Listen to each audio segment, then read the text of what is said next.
Good afternoon, everyone. It's Matthew back with the My Favorite LJN tournament. Actually, kind of sad today. I'm looking on the shelves and I only have a couple more videos. This would be the second to last round one video. Obviously, kind of excited to get to the end and see who my favorite figure would be. But again, some really phenomenal figures all together. And I did a quick count last night, and it looks like so far we've got 52 winners. Now, obviously, the originals going up against customs, that kind of made the numbers climb a whole lot. And of course, if we were simply going off LJN originals, we'd probably have somewhere around 30, 40 participants for round two. So these videos aren't going to be something that's going to be completely finished in about a dozen videos or so. I'm probably looking at somewhere in the neighborhood of 24 or more videos. Which, if you're a fan of these LJN tournaments as I am, this would definitely be something of interest for a lot of people out there. So definitely looking forward to this next video. So it looks like a majority of these figures that I'm looking at thus far come from my buddy Erik, wrestling writer on eBay. Again, majority of the customs I buy have come from his personal collection, as well as quite a few come from XOX Customs as well. And there are a few more from John Ruggiero, who I've purchased a number of recently, and he's got some really spectacular figures. So we will have, I believe, I want to say 6 more figures to go after this video, and that's going to complete round one. I'll probably have a Sgt Slaughter special appearance in the next video just for reference. Again, I can't really have a Hasbro figure participate in the actual LJN competition. It would be really unfair to do so. So the first competition, so it looks like all of these are going to be customs, so no originals in this video. First one is a wrestling writer figure. So this is a Sgt Slaughter. When I did first originally see this on his listing, this one, a couple others staying on Ric Flair, I kind of held off on purchasing it. It took me maybe a week or so before I finally decided to go ahead and pull the trigger and buy these figures. So if I had just come across this figure on its own, didn't know about the Hasbro Sgt Slaughter, or wasn't familiar with Nikolai Volkov, for example, I would have absolutely loved this. Great color, great likeness of Sgt Slaughter. When you actually look at the boots, that is absolutely amazing. Beautiful detail throughout the entire figure. And of course, the Ultimate Warrior belt. This one he actually won again when he defeated the Warrior. Overall, great figure. It is a rubber figure, which is fantastic. The problem I had with it when I first saw it, I just kept saying Nikolai Volkov, and that's an issue with a lot of the customs, is they'll use current figures to mimic or mold different characters. Otherwise, this had a potential to be a truly phenomenal figure, and it is. There's definitely no issues as far as likeness or color. If it was just a completely separate mold, it would have been spectacular. But again, the Nikolai Volkov hunchback, which really bothers me, kind of takes away the overall value. But something I'm sure a lot of people would love to have, and I'm super proud to be the owner of this version of Sgt Slaughter. Now, this Sgt Slaughter is going against another Hulk Hogan custom. I do have a number of Hulk Hogan figures or custom figures, and I think this is going to be the last one. It looks like for this particular round. So this one, it does have the rubber legs. That unfortunately is all that's rubber. The arms are pretty stiff. I don't know if that was resin or if they just glued it down. So again, as common, they take a Ventura figure and they mold or sculpt a new character. Now with this NWO Hulk Hogan, he actually looks absolutely amazing. great likeness. I love the color and detail on the pants. I mean, everything throughout, from the championship belts onward. This is just a really phenomenal figure. I really love it. When you're going against two really good customs, so I either go with the one figure that possesses my favorite character, or the figure that possesses a better fighting stance. Initially, when I pulled the Slaughter off the shelf, I honestly didn't think he would win, go forward and after this round. Of course, I had him going up against different characters initially, and two great figures. But I do like the Sgt Slaughter just a shade better than the Hogan. So for this round, Sgt Slaughter does defeat Hulk Hogan. So this right here, we discussed the Raider Nation on eBay.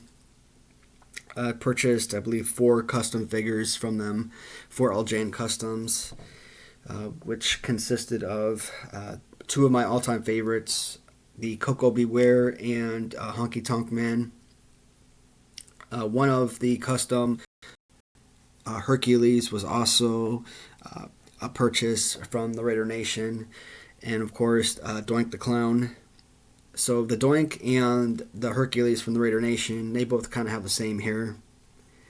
You know, obviously just green into black, but other than that, same figure, same hairdo, I should say. Looks like they took a Harley race figure for this one. The face right there is kind of creepy, kind of scares me a little bit. But this is just a really great color. They did a really fantastic job coloring this in. So again, the Raider Nation, they probably have 4 of my favorite figures. I don't know where I would actually place them on my list if I were to come out with my all-time favorite all the way down the list. But I would have to say they would probably crack top 20, top 25. Doink would probably be in the top 20. I really like this one. Again, he is fully rubber.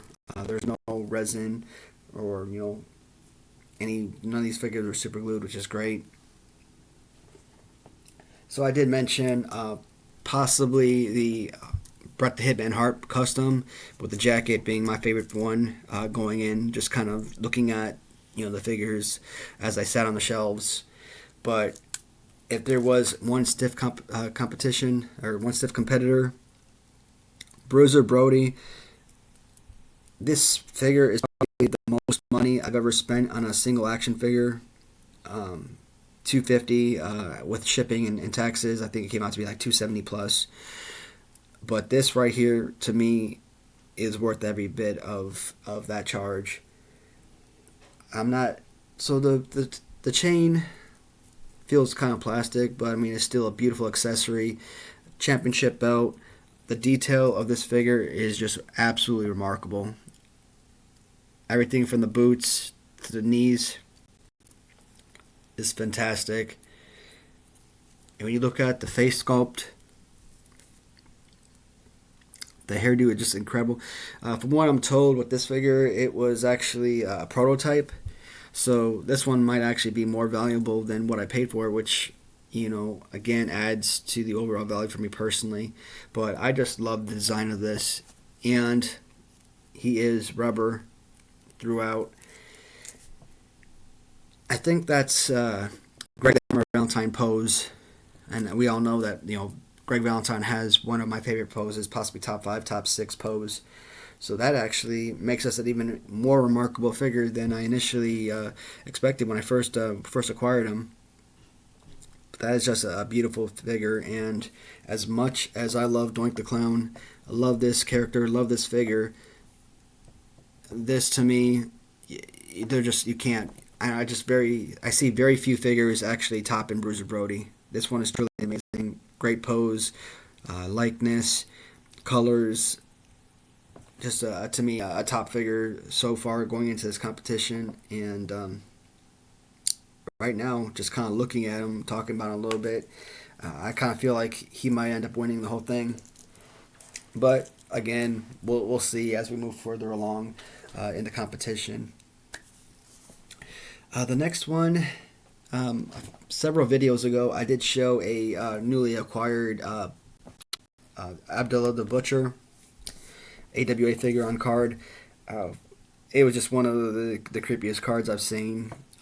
To me, it was like a horror card, like I'm watching, like I purchased a Jason Voorhees or something. Really phenomenal card. I loved it, and this is the first Abdullah Butcher figure I've ever acquired. Another wrestling rider figure. They molded a King Kong Bundy.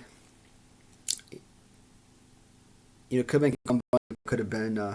Well, I was thinking George Steele, but no, that's definitely a Bundy. And of course, Abdullah Butcher would hide spoons or forks inside his pants or something, and he would use that as a weapon to attack his opponents. So I just think that's an awesome accessory, kind of building that into the figure with the actual fork. The color and, again, the weight of the figure is truly amazing. Then this is actually good representation. Now both Bundy and Abdullah Butcher had similar body types, both north of 400 pounds easy. And of course they did change up the face just enough to mimic the actual wrestler. So this was a truly fantastic rendition of Abdullah the Butcher. And I absolutely love the little scars on the top of his head as well. That's pretty awesome. This round, he does go against another great from Wrestling Rider. Now this one, both these figures were resin, so it does take away a little bit value for me. But I mean, this is another incredible piece. I think this is another Bundy, but what they probably did was chop off the head, chop off the arms, make a new pose, and pose alone would make this a better figure than the Butcher.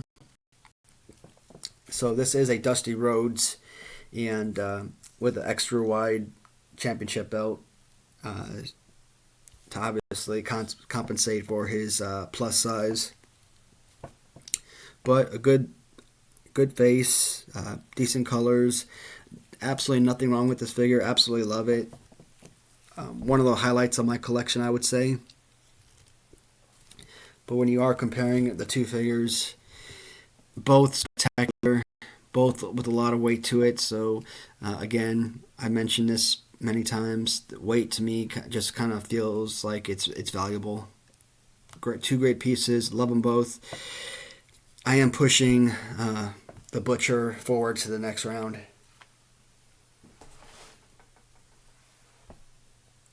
So next one is kind of a mixture of figures here.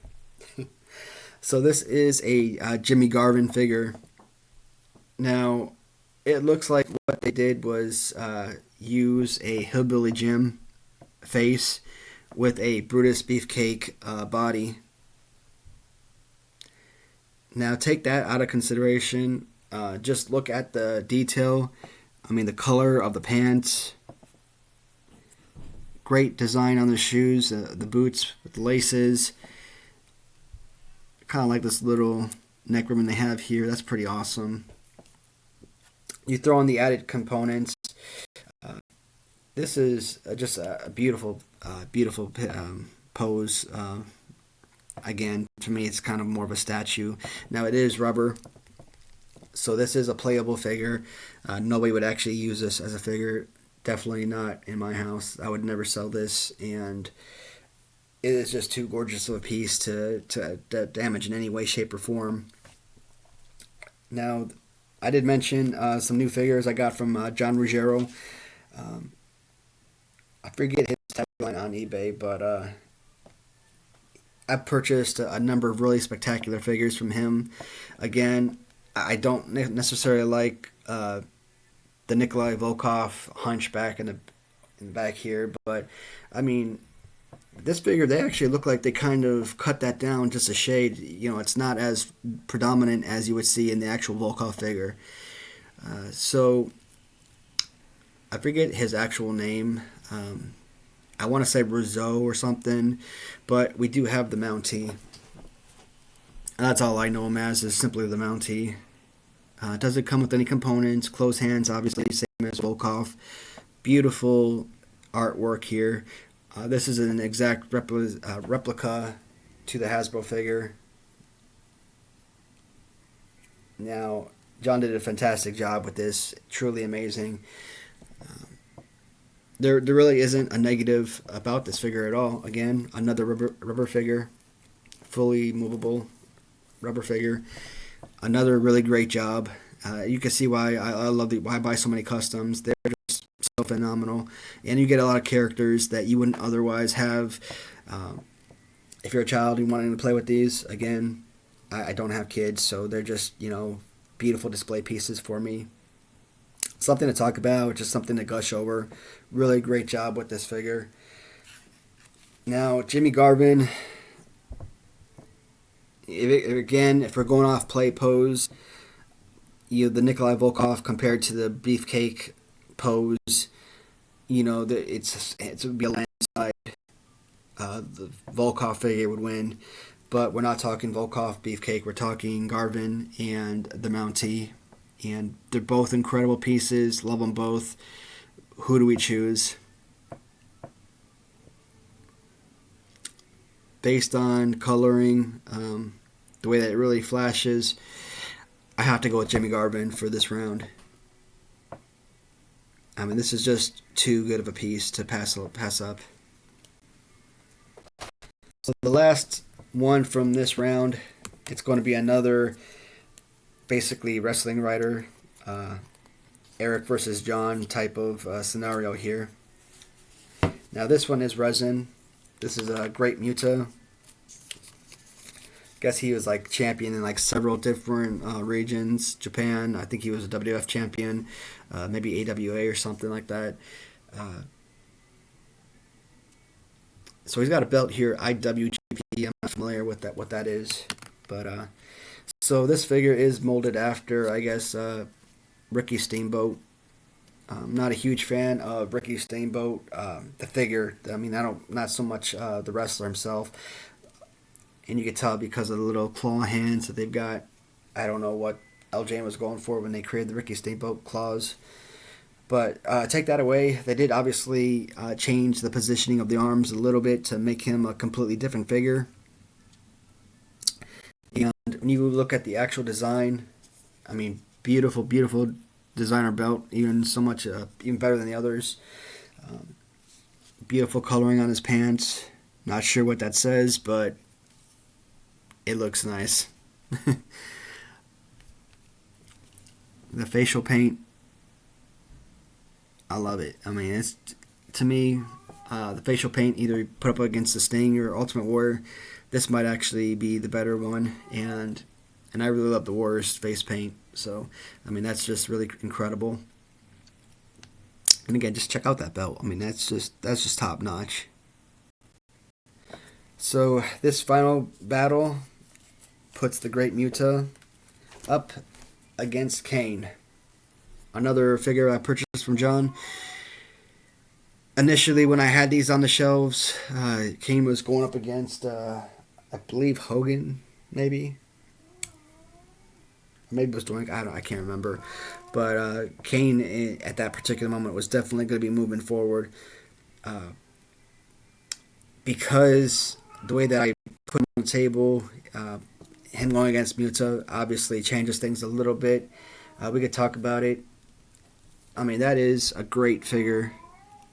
I mean, I absolutely love Kane. Probably one of my top 10 favorite wrestlers. I mean, there's not much to say. I mean, just kind of give a little quick turnaround, 360 view of the figure. I mean, incredible paint. I really hate to not be able to move this figure forward. I mean, he's just that good. But this Great Muta figure is just top of the line artwork.